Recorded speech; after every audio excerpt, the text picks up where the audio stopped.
Hello everybody, this is Jenny Keeley. I'm the treasurer for the Missouri Society for Respiratory Care.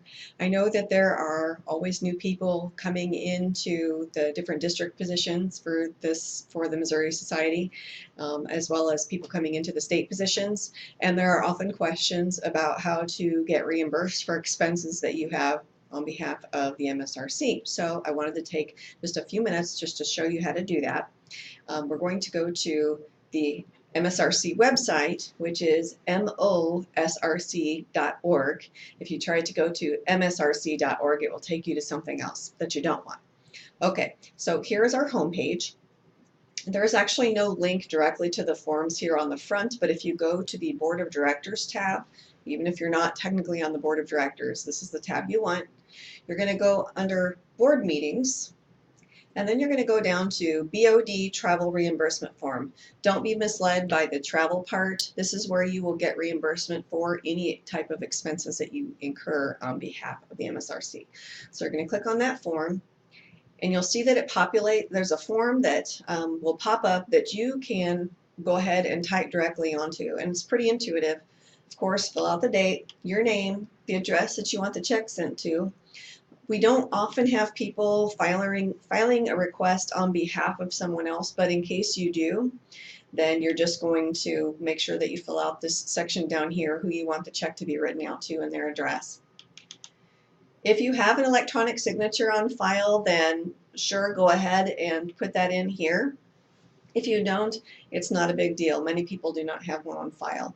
Really, the main point is to create a paper trail so that if the MSRC is ever audited, we have documentation that shows why people were paid certain amounts. Okay, so when you come over here onto the right-hand side, you'll notice that it says total amount requested. Don't try to type in the amount requested in here because you won't be able to. Instead, what you need to do is come down to this pull-down tab that says Charge to Committee. You'll notice right now it says Board Meetings, but if you click on it, you'll see several different categories that you can apply your expenses to. Most of the time, it's to the districts. But if you're doing something on behalf of the state meeting, for example, then you would click State Meeting. If it's specifically Sputum Bowl, well, of course that's Sputum Bowl there. Okay, so you're going to click on the category that this expense falls under.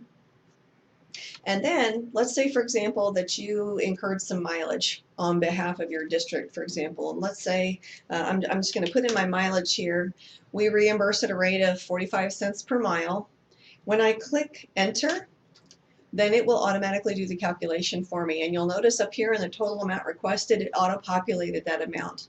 All right, but let's say that I had some other expenses. Let's say that I had some printing done. And so I had 50 bucks in printing. And when I hit enter, that amount is added onto that total amount requested. Some people will provide some additional description about what their supplies were for. I always like more detail than less. If they, for example, if they bought thank you cards to put someone's honorarium checks in for a district conference, then you could type in thank you cards for speakers. All right, after you get this filled out, you're just going to save it. Because of the way that I file these, my preference is for you to name the file your name, District 3 conference expenses, something like that, something that will tell me in the file name what it's for. If you don't think to do that, it's okay. And then when you save that, then you're going to email that to msrc.treasurer@gmail.com. That email will be for whoever the treasurer is. So even after my time is done, the treasurer should always get that. However, just submitting the check request form is not enough. We also have to have evidence of how much you spend. I always feel silly asking people for that, but our accountant wants us to have that kind of accountability. So when you incur any type of expenses, make sure you hold on to your receipts. I don't want the paper. We are trying to eliminate paper as much as possible and do everything electronically. So if you have access to a scanner, If you have multiple receipts, my preference is that you put them all on the scanner window together, scan them all as one PDF. If you don't have access to a scanner, you can take a picture of your receipt with your cell phone and send me the picture. Um, I think it's better if you send it as a PDF. So there are apps like Tiny Scanner that will make a PDF of the pictures you take with your phone, and then you can send that receipt to me as a PDF. Just include that along with your check request form. You should get a check in 1 to 2 weeks. If for some reason you don't hesitate to send another email that just says, hey, where's my money? I think that's all for now. See ya.